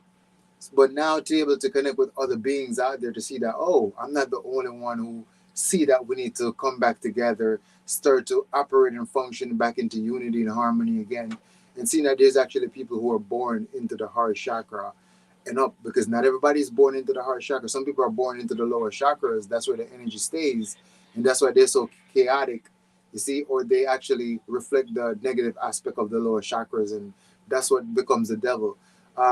The goddess Jaya here was saying in the earlier when we began this live, she was explaining about the devil is actually us too. It's not separate. See, when a person sinks so deep within the netherworlds or inside of the lower aspect of the chakras and the negative side, and they keep reinforcing into that energy, they become very devilish and start to hurt and harm other beings. It's still us. You see? So yeah, it's amazing, and gratitude for being here. Yes, and it's just again, like you said, just the potentiality of what we're doing and how this will, this the energy itself, it's being sent out. Whether there's 2 people that will ever watch this or 100 million, that energy that's being sent out is still reaching the collective nonetheless. Because we're coming together, and again, like you said, it's It's, we're, and that's the thing about, understanding or walking in or embodying Christ consciousness, and understanding that none of us are separate. And when we are treating another person with love and integrity, with respect and whatever else, um, that's a seed being planted into the collective. Absolutely. That's love being given back to the collective. And so, like, if I'm like at the end of getting off the freeway and I'm at the stoplight and I see a homeless person's in there, and I have that energy of, like, give that person $1 or whatever the case may be, I'm looking at that as me giving back to source, giving back to the collective, you know what I mean, as in that it will always return, because we're all one. Absolutely, yes. Because even the homeless guy outside right now on the street side, he has God within him too. You see, Yeah. it's not no less. Not because he didn't decide to, give into the whole society and school and work or Yeah. whatnot. You see, they're not devoid of that God or that life force. So yeah, once you're assisting, the universe is there. That becomes your dharma. You see, Yeah. because everybody talks about the karma, barely anybody talks about the dharma. I Mhm, know. mhm, You see, mhm, mhm. So that's true. Facts. Facts. That's so It's so true. true. And we have this tendency to focus on the negative aspect of things. Mhm. It's just like there's always like, oh, well, watch out for this and watch out for that. You make sure you're using your intuition to protect. It's always this scarcity mindset, or this like one doomsday is gonna, what I'm saying? Where, what I'm saying, if we get to the point to where we're just like detached from, like you were saying earlier, we're just like, well, I'll just put it like this, basically, detached from the outcomes and just being in the present moment and just focusing on um, your authenticity, like stepping out of the ego and just being absolutely. that. It's so interesting because I was having a conversation with somebody like a week ago, and the awareness was that we actually do focus on negative things than positive things. Because notice how a person could do 99 good things, and they do one bad thing. Everything else is out the window. We're like, cut him off, get rid of him Yeah. now. You know, Oh, that's who you are? you know, Like, what? basically. So it Mhm. shows, Because the or negative thing is the dangerous thing, right? That sends off the signal. That's what sends off signals within our body. What did Yeah. you? Would you? You know what I mean? Especially when you think of empaths, right? What do empaths do? They get in a room, they scan. Who they're gonna focus on? The people who is happy and perfectly in alignment, or the narcissist? They're gonna be like, oh nah, what's that energy over there? And it's just the one person in a room, a sea of 200, and that's what we naturally do. You know what I mean? yeah, Yeah.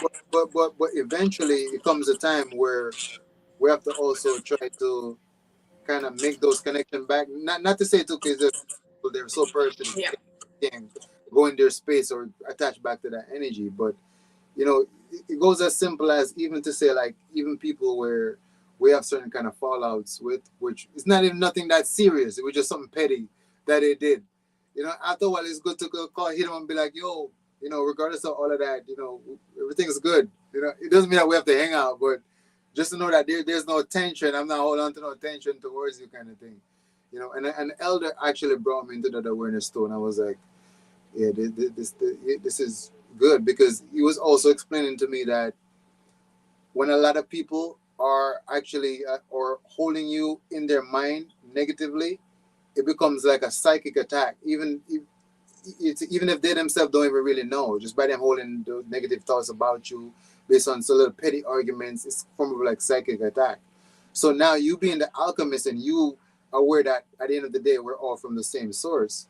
You see, you don't have to go hang out with this person, but you can just call him, or try to dissolve that tension. Be like, yo, that happened, but I got no ill feeling towards you. Everything is good.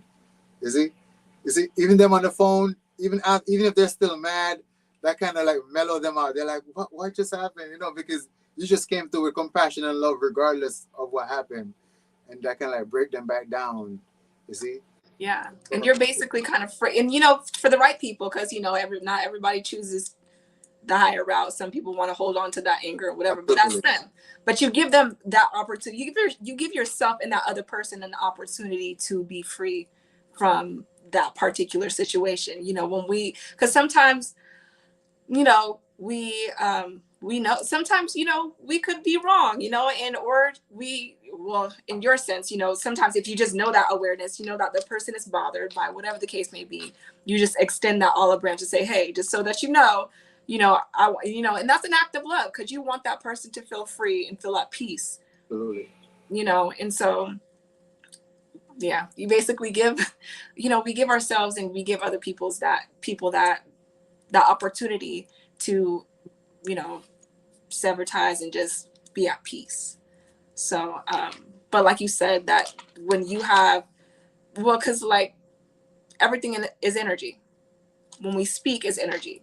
That's energy being put out into the universe. When we're thinking, that's energy. Everything that we do is energy, vibration, frequency, whatever. And so when you're thinking of somebody in a negative way, that's, that's absolutely a psychic attack. If you're constantly thinking about this person in a negative light and you're wishing bad, or you have ill intentions for someone, that goes as far as, or you can take it as far as calling it black magic in a sense. If you have that ill, that's because that energy is being sent. Basically. And okay, and what we know is that energy come from somewhere. You see, so when a person thinking negative about you, they're actually sending that type of energy towards you. Because when we even look through some of those rituals that people be out there doing, listen, people be out there doing some crazy rituals. If you guys know about it, it's scary. It's very spooky, right? So even stuff like, if you ever wonder why um, certain type of ritual, especially for money, always require some type of blood sacrifice. According to the occult books that I've read, it's saying that basically the entities that are granting the wish, or making the person become super profitable, it's saying that even those spirits that people go, people go, they go to the waters at 10 o'clock at night, they go out there, to kneel, and they bring all these kind of offerings to summon the spirit. It gets crazy like that. A lot of people that you see in society, you don't know what they be doing at night. Okay, it goes really crazy. So it's saying that these spirits, though, they can't just magic up something for you, energy, because energy has to come from somewhere. So what happened when these spirits require a sacrifice, especially a sacrifice of blood, and we see people sacrifice a family member and their friends. Basically, it's saying that these spirits are taking that energy to use to materialize that of which the person actually wants. When you see them people how to become millionaire and billionaire, but all if multiple of the family members went missing or died, that's the actually kind of thing that's going on. But I only bring that up just to kind of validate what you're saying about energy, that energy, and it has to come from somewhere. So for a fact, when people actually hold negative thoughts about you, that is kind of like what is called black magic. They call it black magic, but it's actually supposed to be magic, basically. So yeah, that's why it's good for us being the alchemists and being aware, just to dissolve whatever we can dissolve.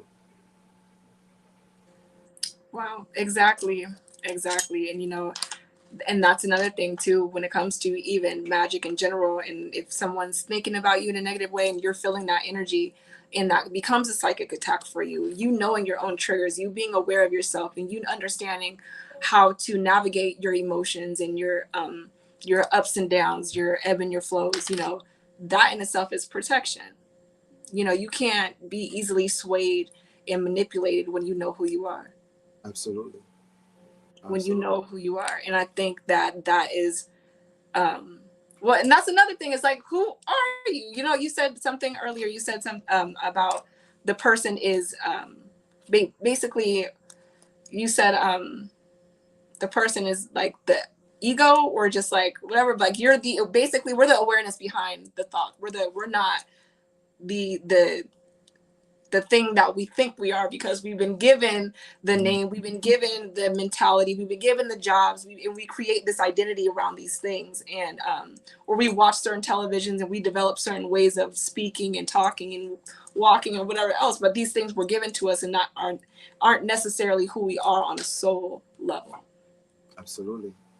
We are the consciousness that's powering the body. Yeah. Because even if you look at your tablet or your iPhone, your iPhone is actually modeled just of how we're actually, made up. which means you're gonna have the hardware, which is the phone itself, right? But the iOS is actually the software, and the software is actually just like the consciousness, which you can open up and move to and do different things. You see, so we're literally the consciousness that powers up the body, but we create identity because think about identity. Your identity is basically your name, what you believe about yourself, and the experiences that you've had in the past. But likewise, if I take you from wherever you're growing up and I put you into another country, your identity would have been even different because you had different type of memories. So you see, your memories and your experiences make up your identity, plus your ego feeling separate. But they're needed though, because the ego is needed. It's needed so that you can experience these things differently and feeling different that it's not you. Basically, that's the whole point of the universe experiencing itself. You see, so we're looking at infinite energy here, but it needs to explore itself to know what it's like because it's infinite. So it expresses itself into different variables, which we are right now, uniquely we are, but we are the consciousness. You see, so going within and cultivating yourself, you come into that awareness. You become more aware of your energetic signature, because a person can ask, okay, what is the benefit of raising your consciousness? What is the benefit of meditating? You know, 'cause people ask, like, what is it going to change for me? And it's going to put you into a knowing and a feeling. See, a knowing and a feeling, also a knowing of your energetic potential, your energetic signature, knowing of your gifts and your abilities and stuff like that. Because think about it, the graveyard is the richest place on earth. Why? Majority of people they came to, they died with all their potential, all their gift, all of their substance that they were supposed to express. Because remember, the soul uses the body to express itself. So imagine you coming here, you landing into a corporate job because you just get out of school and you stay there for the rest of your life. Whole time you were supposed to be something greater to actually assist other people, because remember, as long as you're part of this reality, you have a responsibility to be there for others. Because right now, you can't act like you're separate from all of this because you're dependent upon something else just to live and to be sustained. Right now, the trees are giving you oxygen to breathe. You see, the earth is giving you life. You're already part of this reality. Each one of us is already part of it. So we have a responsibility to basically contribute to something else, because everything in nature contributes to something else. So likewise, you're living, you're supposed to be contributing to something else. Now you come into the physical reality just to work a society job, to work for a corporation, is not you necessarily contributing to anything really organic or authentic. You're just being a slave for a corporation to make the CEO of that company more richer so he can be out there molesting little children, you see? And your life force energy, while he's on vacation enjoying his life, you're working his company, making it millions. That's not what you're sent here to do. See, not saying because we need people to do all of this kind of stuff. So not saying no, because think about it. If there's not people to do the janitor work, our place gonna get clean. So not saying that, but a person was not hard coded to be that minuscule and that boxed in. You see, they were supposed to actually get into their own evolutionary process to tap in, to basically become more expansive and move on to the next level.